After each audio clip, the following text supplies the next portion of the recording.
Welcome to my class, students. We are doing English Beehive and this is a chapter The Sound of Music. And now यहाँ हम part 1 जो aeolian है उनके ऊपर जो question answer है उन्हें हम कर रहे हैं. Let's start. Thinking about the text, answers of the textbook. How old was Evelyn when she went to the Royal Academy of Music? तो एवलीन कितने साल की थी जब वो रॉयल एकेडमी ऑफ म्यूजिक में गई थी? Evelyn was 17 years old when she went to the Royal Academy of Music. तो एवलीन सिर्फ 17 साल की थी जब वो aeolian royal Academy of music में गई थी. When her deafness was first noticed, when was it confirmed? तो उनकी डेफनेस को पहले कब नोटिस किया गया था और कब इसको कंफर्मेशन मिली थी? Her deafness was first noticed when she was just 8 years old. जब वो सिर्फ 8 साल की थी तो पता चला था कि उनको हियरिंग डिसेबिलिटी है. और किसने इसे ढूंढा था? Bye her mother. उनकी माता जी ने, उनकी मम्मी ने ये फाइंड आउट किया था. It was found at the age of 11 at school. और जब वो 11 साल की थी और स्कूल में थी तब और भी ज्यादा क्लियर हुआ कि हाँ वो सुन नहीं पाती हैं. And then it was confirmed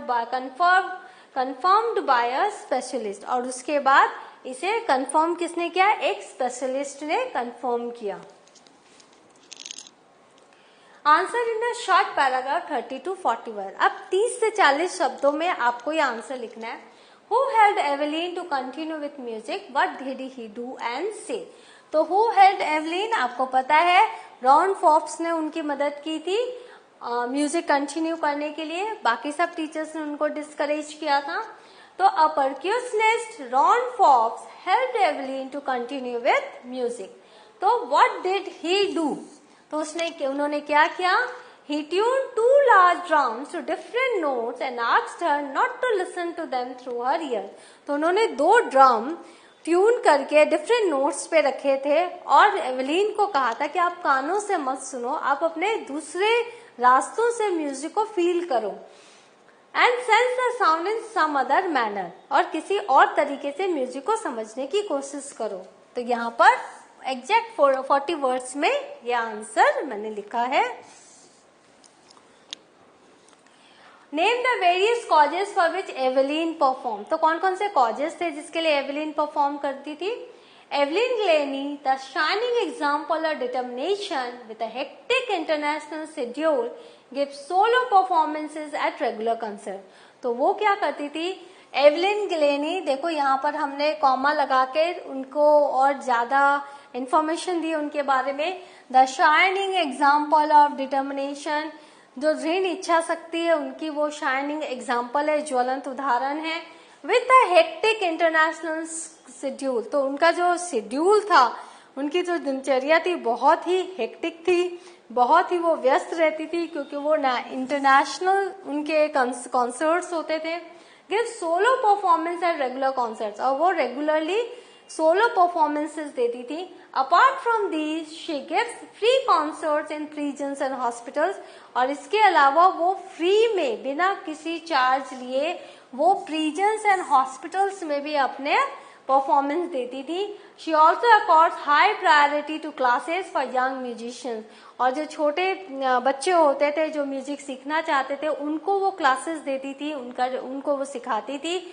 और ये जो है छोटे बच्चों को सिखाने के इस क्लासेस को वो बहुत हाई प्रायोरिटी देती थी, उनको बहुत महत्व देती थी. तो यहाँ 39 वर्ड्स में ये आंसर मैंने लिखा है. 30 to 40 वर्ड्स में आपको लिखना है. Now answer in 2 or 3 paragraph 100 and 150 word. तो 100 या 150 वर्ड्स में आपको ये पूरा का पूरा आंसर लिखना है. तो हमने जो आपको समरी दी थी वो समरी ध्यान में रखना. और ये जो आंसर मैंने 150 वर्ड्स तक ही लिखा है, जिसको आप याद कर लेना तो आपको बहुत सुविधा होगी कि जो लॉन्ग आंसर है वो कैसे लिखना है. Now how does Evelyn hear music. Evelyn कैसे म्यूजिक सुनती थी? क्योंकि वो तो डेफ थी, उनको तो सुनना नहीं आता था. भगवान ने उनसे ये क्वालिटी छीन रखी थी. Evelyn heard music by sensing the notes in different parts of her body. तो वो कैसे सुनती थी? वो अपने बॉडी पार्ट्स को यूज करती थी म्यूजिक के वाइब्रेशंस को समझने के लिए. When Ron Fox tuned 2 drums to different notes and asked her to sense the sound without using her ear, she realized that she could feel the higher drum from the waist up.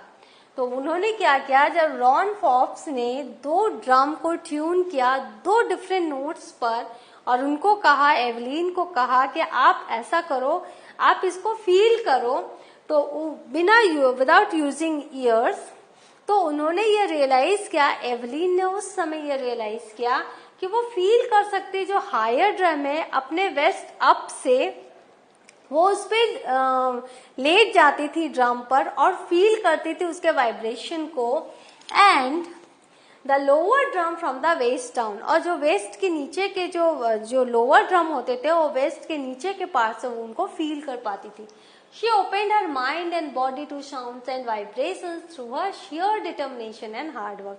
तो इस तरह से अपने determination और hard work से उन्होंने अपने mind and body को खोल दिया और हर एक पार्ट ऑफ बॉडी से म्यूजिक समझने लगी. When she played the xylophone, she could sense the sound passing up the stick into her fingertips. तो वो क्या करती थी, जब जाइलोफोन बजाती थी, आपने ये बात देखा होगा जाइलोफोन, तो वो साउंड जो है कैसे समझती थी कि वो सही कर रही है, तो जो स्टिक है उस स्टिक से वो वाइब्रेशन उनके फिंगर टिप्स में आता था और उनसे समझती थी कि वो क्या धुन बजा रही है. By leaning against the drum, she could feel the resonances flowing into her body. तो रेजोनेंसेस क्या है, इकोज ऑफ साउंड है, जो डिफरेंट इकोज होते हैं, तो उनको वो कैसे ड्रम के फील करती थी, उनके ऊपर लीन करके झुक कर वो फील करती थी वाइब्रेशंस को और ड्रम और उनके इकोज को. On a wooden platform she felt music by removing her shoes.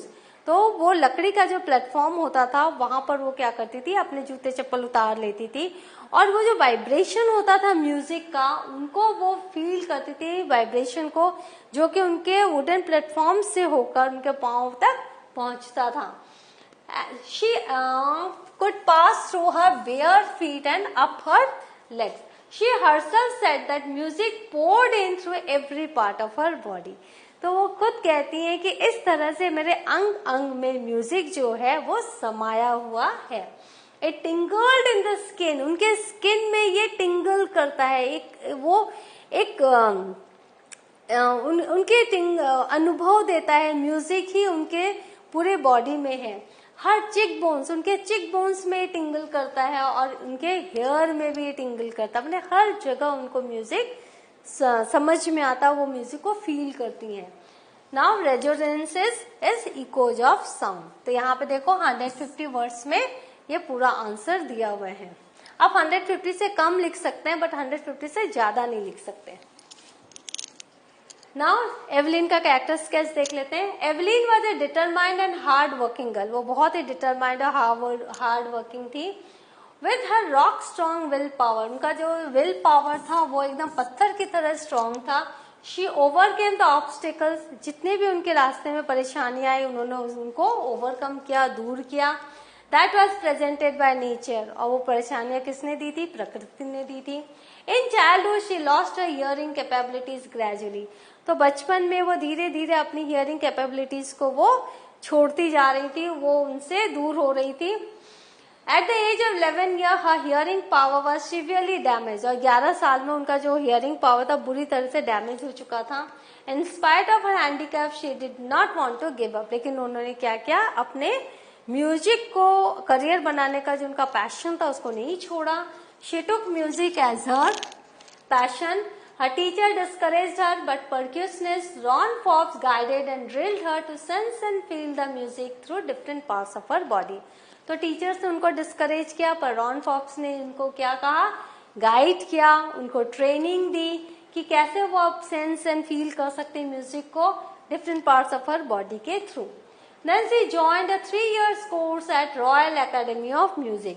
तो उनके बाद उन्होंने क्या किया, 17 साल की उम्र में उन्होंने रॉयल एकेडमी ऑफ म्यूजिक को ज्वाइन किया. She bagged most of the top awards over there. तो वहां उन्होंने सुनने की कैपेबिलिटीज नहीं होने के बावजूद टॉप अवार्ड्स उन्होंने वहां हासिल किए.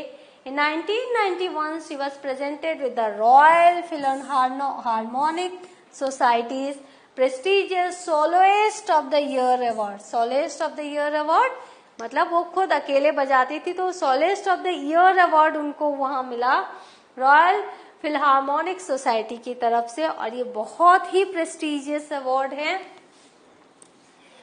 She is the world's most sought multiplayer of drums and tables. तो वो मल्टीप्लेयर्स ऑफ ड्रम्स, हर तरह के ड्रम वो बजाती थी, टेबल्स बजाती थी, और वो सबसे ज्यादा उन्हीं की मांग होती थी कि हमें उनसे ही म्यूजिक सुनना है।